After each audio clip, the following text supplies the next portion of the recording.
we're talking Spine number 37 in the Criterion Collection, Time Bandits, directed by Terry Gilliam from 1981. So Time Bandits is considered the first part in something people refer to as the Imagination Trilogy, which consists of Gilliam's other films, Brazil and The Adventures of Baron Munchausen.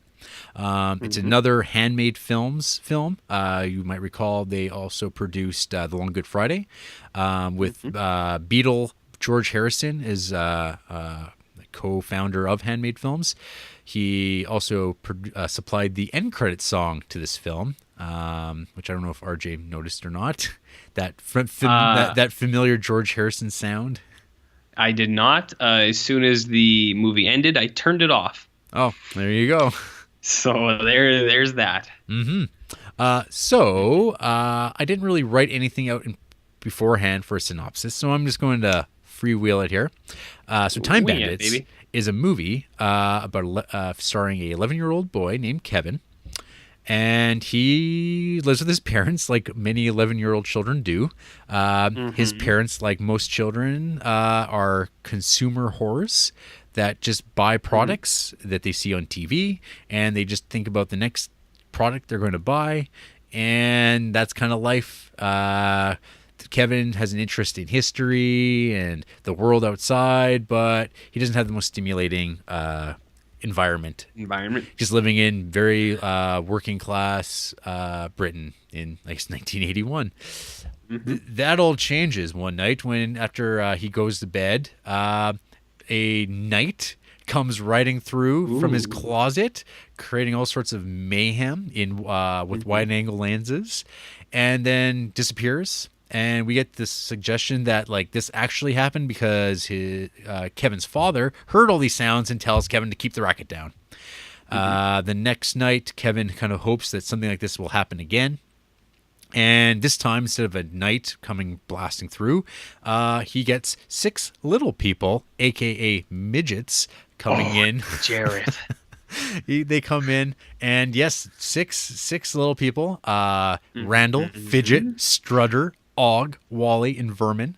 They all show up. They have maps. First of all, they're worried that Kevin is someone else, and they take him down, but then realize, oh, it's just a kid. They're on the run from something called the Supreme Being. Kind of resembles the Wizard of Oz, like projected head. And they're on the run from the Supreme Being because they have stolen this star map, which kind of lays out the whole of the universe and shows where there are holes in the space-time continuum, which these 6 can travel through, and now along with Kevin. There's sort of like a strange theological cosmology to this film, because it turns out these 6 little people are actually kind of like angels, I guess, to the Supreme Being, who's in fact God of this particular universe. And they've decided to kind of make a name for themselves instead of just being kind of like subservient members to Supreme Being, doing whatever he wishes. They decided we're going to become universally famous bandits, and they're going to do so by traveling through time. So the movie continues. So we get to see them kind of bounce around. They go from the kind of the modern era to the Napoleonic era, where they meet Napoleon, played by Ian Holm. We get a kind of a puppet show, midget show. And Napoleon loves this. They wind up then in Robin Hood times, which is interesting, as Robin Hood is a fictional character. But it's neither here nor there, and he's an asshole. We wind up in, I guess, like ancient Greece. We meet Sean Connery playing King Agamemnon as he fights a Minotaur. At this point, Kevin is split up from his 6 bandits. They all meet up anyway. And from there, they wind up... Is it the Ogre then? After King Agamemnon. Oh, no, they go to the Titanic. And then they're on the Titanic. Titanic back in the Criterion Collection again. You know you are. So we get some Titanic scenes, and they think like they've hit it rich. They're on a cruise ship. They can live in the lap of luxury. But they're on the Titanic, and it sinks. And they wind up figuring out a way to get out of that. And then they get to, like, is it the Land of Legends? The one, yeah, it's like Land of Legends or something. That is like tall tales and folklore Yeah, of trolls and giants. ogres and giants. They Yep. wind up getting to the darkness fortress solitude. Yeah. There's this backdrop that evil, the devil, I guess, in this world, played by David Warner. He Uh-huh. wants the star map so he can institute his own like plot of basically technology and computers, something along Yep. those lines. There's a big old battle. Everything comes together. Orders restored. Parents die. Yep. And for me, a good time is had. So the first time I ever watched Time Bandits was actually only just 4 years ago. It had been on my radar because I've watched like pretty well all of Terry Gilliam's movies up until like maybe the last few of his movies. And Time Bandits, for whatever reason, I just had like not got around to. I had watched it then. I really liked it a lot. It seemed like it's like real. I don't know. Terry Gilliam's just got away with production design and stuff like that. Right. And I was like totally like excited by everything about this movie. And so yeah, I was excited about rewatching it, and I still really like this movie a lot. But I'll just throw it over to you, RJ. What do you think of Time Bandits? Time Bandits, more like slime randits, and there's applause throughout the land for my terrific joke. Woo! Yeah, this movie fucking rules. I think it's super cool. Mm-hmm. It's so much fun. Mm-hmm. That word everybody likes to use. Terry Gilliam is such an imaginative, weird dude that you can't help but just it dazzles you to see the stuff he does. I mean, you got a boat on top of a giant's head. That's pretty neat. That is. I mean, that's yeah. it's the cool. It's like one of the. It's I think it's the coolest thing in the whole movie, and it's one of the most unique things I've seen in a long time. I first watched this movie a year ago only, so I'm a little bit late to this scene. But no, yeah, I think this movie is super cool for a lot of reasons that I will get into. Yeah. But I'm going to first hit you with an alternative take, and one that I think is probably not news. I'm sure a lot of people have thought this. But yesterday, this was the second time I watched it. And right from the start, I had the epiphany to myself that, hey, maybe, is the kid's name Kevin? Yeah. Maybe Kevin is a paranoid schizophrenic, and this whole thing is just his made-up world. And I know what you're going to say. It wasn't made up because the dad heard the noise. Mm-hmm. Sure, I'm sure there was noise. And then at the end, spoiler alert, the house burns down because there's a particle of the concentrated evil, and the two parents touch it and explode. I have an explanation for that as well. Mm-hmm. Little Kevin here, he's a little shit. He got his hands on some concentrated sulfur or something, like sulfuric acid or like a sulfur tablet, because it's like old yellow dust. He threw that fucker in the toaster oven, burned the house down, and then the parents touched it, and in his mind, they blew up. So, like I said, I'm sure this isn't news, but watching it last night, the way the dialogue is, the way the sets are and the plot is, it makes total sense that it just happened in his mind. Because there's dialogue, like when he's with Sean Connery, they go to the banquet and Sean Connery has this like, it's such a like weird, unnatural line. He's like, "All right, this is Kevin. He's my son now. All right, here's the banquet, and he is now the inheritance of all the world. Okay, let's have a party. All right." Like that's basically the delivery, and like that happens a lot in this movie. And I was like, yeah, it is like the way a little kid would talk. So or is that just the dream element that he wanted to paint? Like, I think that's just like, I don't know, because so from what I was reading, like Terry Gilliam and Michael Palin, they sat down to make like a children's movie, right? Like, and so I think they hit on these tropes of like what makes a children's movie, but like I think it's like this movie got a lot of flack when it came out for being a child's movie because it's like it's so dark and and like unusual. Like wait till I get to who hates this movie. It's okay. It's amazing to me. So from my understand, Like first, actually, going back even before I go to this thing about it all taking place in his head. Yeah. Have you watched much in the way of Monty Python? Okay, I'm gonna lay it out for you right here. Yeah. I have seen Monty Python. I'm not a total rube, but I am not a total nerd either. It was a little bit beyond my time. I think Monty Python is old man humor, and I get it. I enjoyed watching it as a kid, but I've only seen a couple of them. Like, I mean, your major hitters, Life of Brian and the Holy Grail and such. Yeah. But I don't know the. I wouldn't. You never watched the TV show or advertise. anything. Yeah. I wouldn't advertise as a big fan because someone would call me on it and they would absolutely be right. Right. Okay. No, that's fair enough. But I mean, you're familiar with like kind of what Monty Python was like. Yeah, I'm familiar with it. Yeah. Yeah. Like so. Yeah. I always find like so. Okay, for people who might not know, and maybe you're coming to this podcast under the idea that they'll get an education. That's wrong show, folks. But just a broad stroke. So Terry Gilliam, he's like the American, like, I don't know what you call him. He was like the animator on the Monty Python stuff. So like kind of like all the iconic weird like collage style animation stuff that you would know from Monty Python advertising marketing. That was Terry Gilliam. He was just like an animator who just like came up with stupid shit and like big goofy feet and all that weird funny stuff. And he became like kind of like the honorary member, not a regular performer. Though he did a little bit of acting, but he was like kind of on the sidelines, and it was like kind of like Terry Jones was the kind of the director on that earlier stuff. And then Terry Gilliam kind of I don't know, him and Michael Palin hit on, hey, let's make a movie together. And they first were trying to figure out how to make Brazil back in like 1979. And it wasn't happening because what they wanted to make would cost way too much money and they couldn't do that at that point. And so they're like, well, hey, let's try to make like, I guess, a kid's movie. And I guess it started off with like Terry Gilliam having this idea of midget angels bored of working in heaven. And they're like, hey, let's become criminals.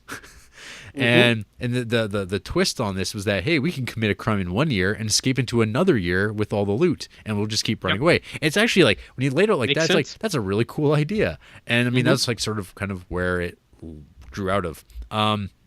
So I think like those weird contrivances that you were mentioning, like no one would actually say that out loud, like or things just happen like that. I think it's kind of because it's like storybook, right?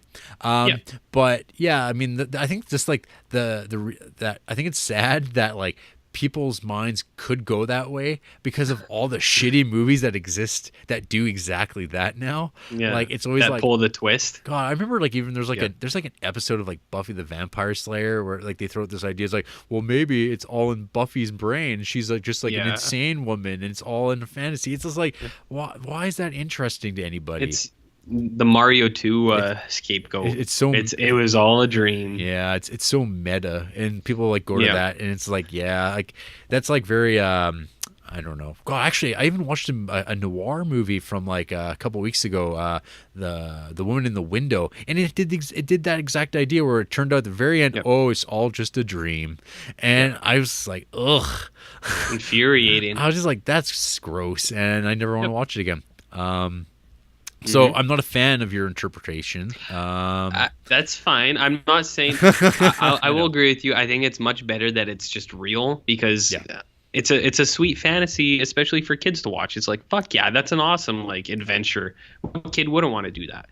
I'm just saying on my second viewing here, that's what stuck out to me, and you're probably right. It's probably because of all those fucking Christian Slater movies that do that stuff now. I'm probably tainted. Because I'm a big Christian Slater fan. The biggest. Mm-hmm. But no, that's fine. I was just throwing that out there for fun. Okay. Yeah. So yeah, I mean, this movie's just really cool. I got some notes I'll throw out. You can throw out your notes as well as we just go through it. Have you ever known anyone who had plastic over their furniture? I haven't, but I've always seen it on TV, and I was always like, what's the point? Yeah, I've Dust? never. Well, that's the thing. It's like, I don't know. It's always like a gag. It's like, poor people leave plastic on their furniture because they don't want their nice new stuff to get messed up. It's like I've never seen that in real life before. Maybe it's an American thing or British thing, I guess. Too. Or British thing. Yeah, you don't want your nice here new in things to get Canada. used. it's too cold to leave the plastic on. That's right. So you have to take it off. Don't you just hate leather couches? It depends. If it's like one of those hybrids, it usually has a little bit more give. But leather, I usually get stuck to. Yeah. Horrible. Because horrible I am a sweaty man. A big old sweat hog. Yeah. Yeah, no, that is weird. Right. So yeah, this movie just goes was my next note, because this movie just like there's no like him going to school and him not getting good marks. It's just like, no, here's a kid, shorthand. Look, he's reading books about history, so he kind of, when he's in these situations, will be able to say, hey, I know what this is, and that's all you need, and it's good. That's all and you need. Yeah, shorthand, go get going. And then midgets in your closet. If I had a nickel, man. For every midget in your closet, I'd have at least 38 cents. And there's like a thing about Terry Gilliam and horses and like them in close proximity. Because have you ever seen Fisher King? I haven't. Roommate Scott owns it. I could watch it. Yeah. I don't know. Terry Gilliam, I think he's afraid of horses, and he likes to have horses depicted very scarily in his movies, because that happens a couple times when horses appear in this movie. Like when that knight arrives, it is intense. Like it is like terrifying. Like holy crap, because like you really get the sense of how big this horse is, and this knight, and it's like random and it shouldn't be there. Really good. And then, to kind of cover a whole strain of things to talk about, practical effects. The scene where the bandits and Kevin are running away from the Supreme Being, and they're running like down the wall as it gets pushed down, and they're running down the corridor into darkness. It's like, that is so well laid out.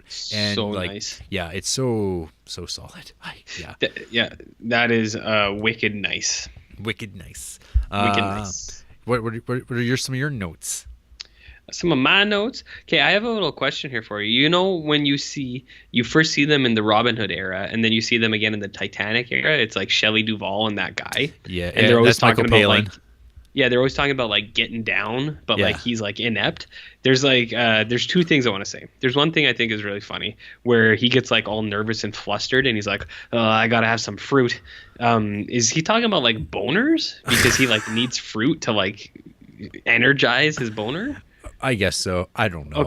Okay, sure.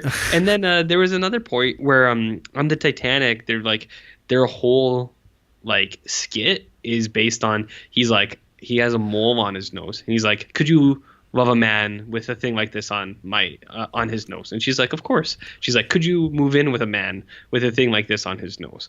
And I was like, what is this like a metaphor for? Is it like foreskin? Is he like uncircumcised? Is that why they're like making this big play about like this thing that sticks out like from his body? Am I reading this totally RJ, wrong? do you know why this isn't a 5-star movie?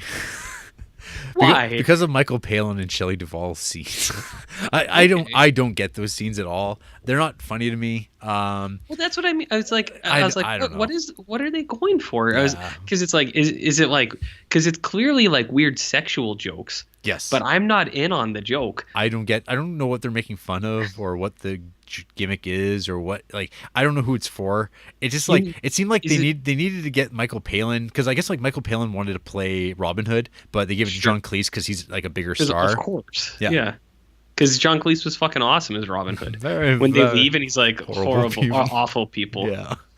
Yeah. Okay. So I didn't really get those. I was like, maybe it was like in the 80s, these were like euphemisms in the UK for like weird sexual things. No, I don't even think so. I just no idea. I think okay. Well, you know what? Let's drop it. Okay, thank you. John Cleese was awesome as Robin Hood, and that scene where the guy arm wrestles the dude's arm right off of his body, so much fun. That's the funnest shit I ever seen. Mm-hmm. So that was really cool. And then speaking of characters and things, I like the Fortress of Evil dudes. I like that the one guy has a horn on his. Yeah. I think that's really cool.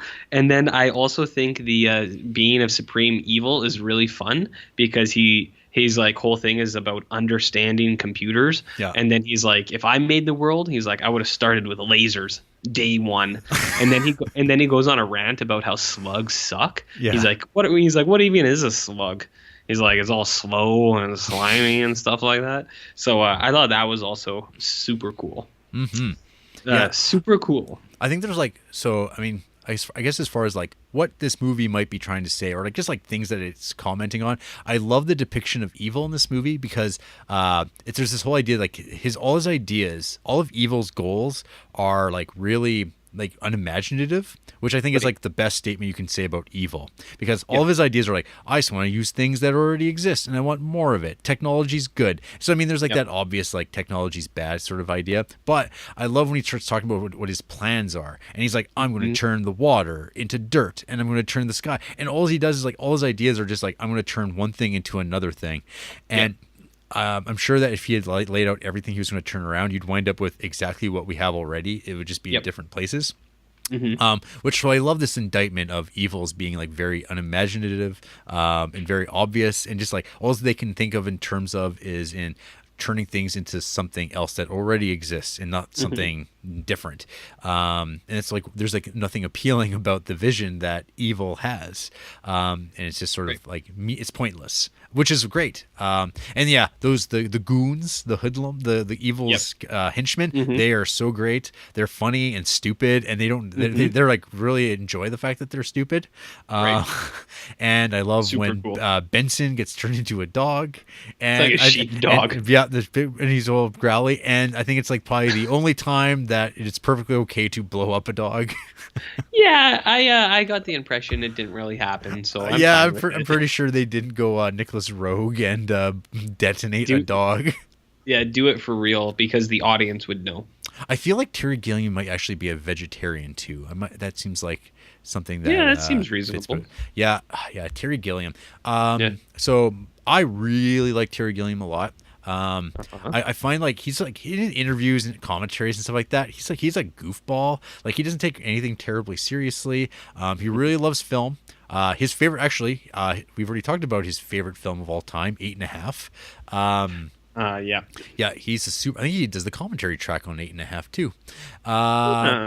So he's a learned man, and like his like imagination and like visual stuff is just like, I don't know, it's unparalleled. Like just like the Minotaur. When the Minotaur shows up in this movie, it's like, what the fuck is that? And he shoots stuff in wide-angle lenses, and his use of wide-angle lenses like would get even more ridiculous as his movies would go on. Like when you started comparing to like in Brazil, or like in Fear and Loathing in Las Vegas, like when things start getting like really wild and crazy, and his distortion of space, like I don't know, 12 Monkeys, I don't know.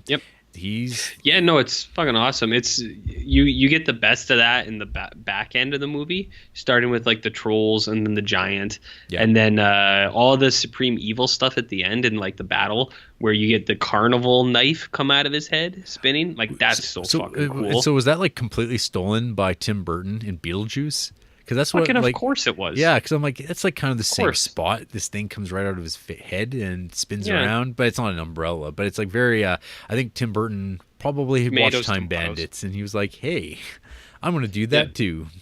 Yeah, of course, because it was so cool. Which is fine. You could do that. Yeah, that's fine. But no, I agree with you. Terry Gilliam's pretty a neat dude. Yeah. I think that's like honestly like why I think I rate this movie quite highly, because it's like the set design, production, the costumes are all really good. The whole movie seems very lived in, considering it's all completely contrived. Like nothing there is like it's all sets, but it feels like really I don't know, like this is what things are supposed to look like. Probably, I mean, the fakest looking thing would probably be like Evil's base, because it's like very evilly and dungeon and like technology and stuff like that.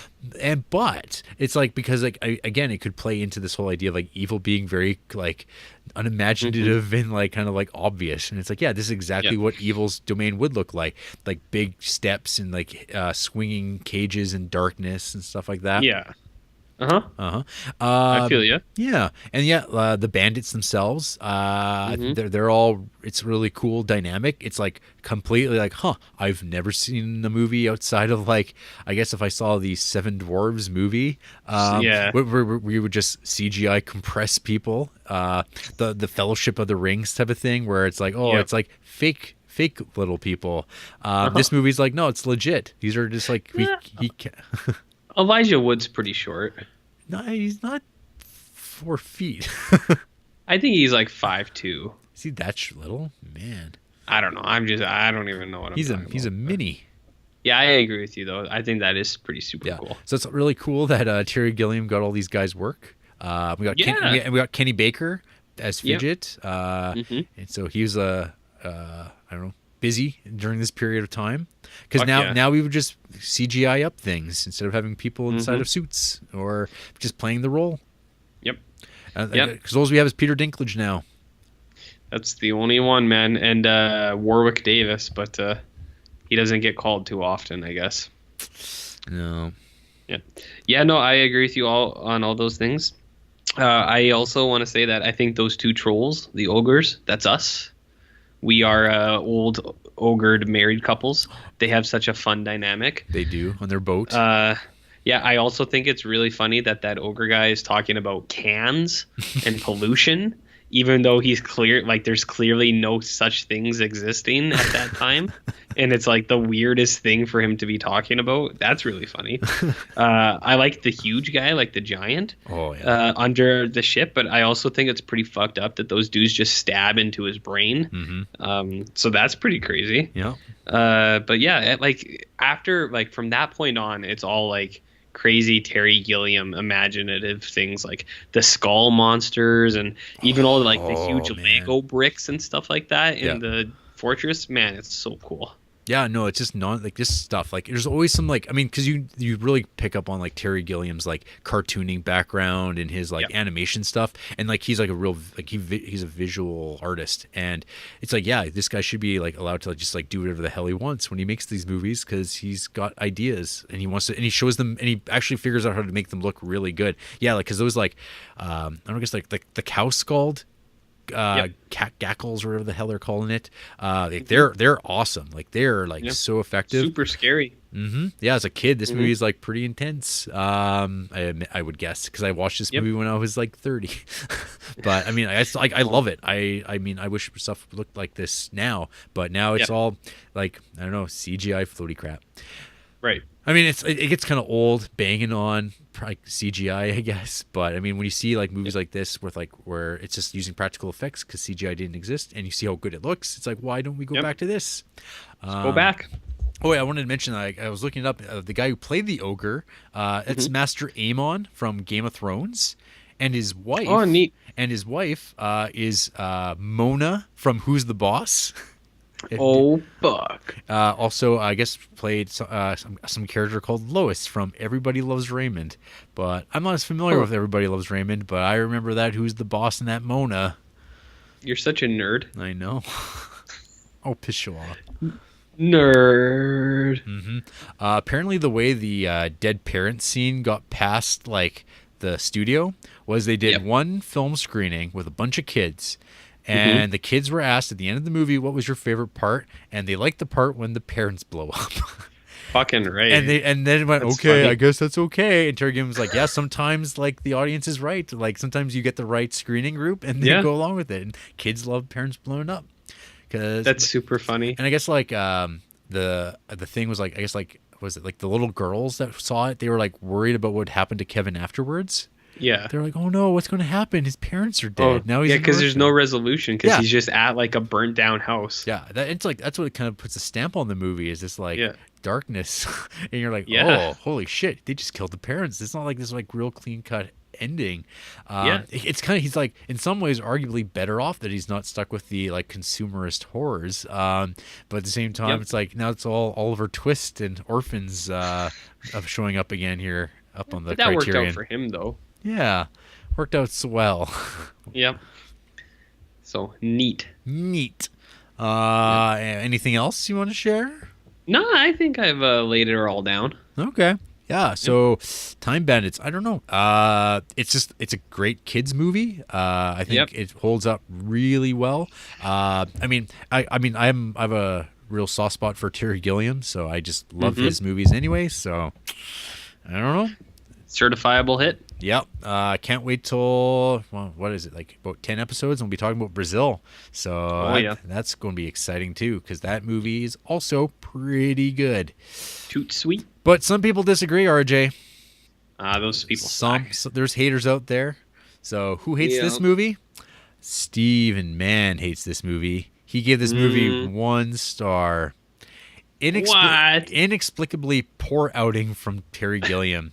It has a Monty Python feel to it, marred by poor pacing in the first hour, flat excuses for jokes, weak writing, and an identity crisis regarding its audience. Its one redeeming feature is a vivid imagination. Avoid. Come on. Yeah. I'm going to avoid Steve Mann. How about that? Baby. Dawn gave this 1.5 star. There's actually a lot of negativity toward this movie. The satirical elements were brilliantly played, but this was just a chore to sit through. I hated it. Also, I didn't realize it when I switched it on, but I've seen the ending of Time Bandits before. Without giving anything away, it traumatized enough that I forgot the film, but clearly vividly remember the ending. The kid was awful, too. I feel like a Grinch for hating on such a inventive, unique film. I don't know why he says the kid is awful. That's not really. No, I thought he's fine. The kid's good. He's solid. Go watch modern stuff with the kids. Go watch anything with Winona Ryder and see how she holds up. Speaking of performances, hey, this is a movie with Sean Connery that I like. Oh yeah, and you hate him. I don't well, know. At least he's only in it for like 2 minutes. Yeah, he's barely in this, but he's really well cast. And I also, thinking about it too, I'm like that movie, The Man Who Would Be King. That movie is awesome, and it's also from the same period of time of Sean Connery. So maybe not all lost with Mr. Bond. Okay. That's fair. And then by Pyrohemian, he gave this 1.5 star. Time Bandits is a boring, exhausting, and seemingly never-ending waste of 2 hours. With very low stakes and seemingly no urgency, this film just drags on and on and on. The reason a film like Bill and Ted's Excellent Adventure can work is because of the urgency, and each scenario that the pair land in provides its own very present dangers. There seems to be none of that in this movie. Instead, this movie basically feels like you were watching some people trounce around on holiday. I wanted to like this quirky children's epic, but I just couldn't see past the terribleness. The terribleness. Like, wow. People, I don't know, they just want to hate it, I think. I'm not really surprised by it, though. I feel like this would be a polarizing movie. People would either love it for its quirkiness or hate it for its quirkiness. So I'm not too surprised by negativity. Yeah. I guess we could talk about the latter days of Terry Gilliam, or we could save that for another day. Brazil. Is Brazil the only other Gilliam in here, or is Fear and Loathing? Is that Laserdisc? That's that's a DVD Blu-ray. That's I think 200 actually. We'll talk about Gilliam a good bit. We'll get there. We'll have a couple occasions because he was also involved with that Life of Brian. Yeah, he pops up here and there. We can talk about him another time. But sure. I know I think you were messaging me yesterday asking me if I'd ever seen Tideland, and I have not seen Tideland, but it's a movie that seems to have a split feelings about, because I know some people really seem to like it, and I also know some people who really don't like that movie at all. My 2 cents, I watched it. Me and Andrea bought it I don't know, 5-6 years ago. Yep. I don't even know how old it is, and I remember almost nothing about it other than I thought it was really uncomfortable and I didn't like watching it.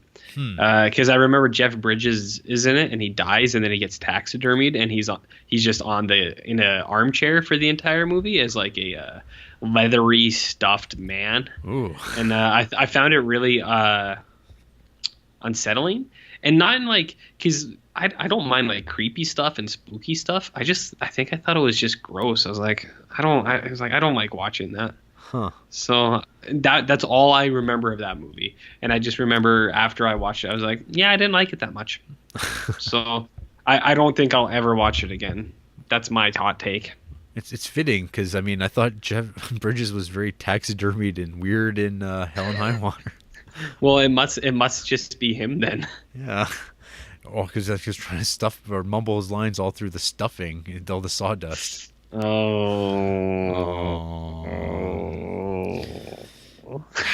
Well, folks, that's another one in the bag. Mm-hmm.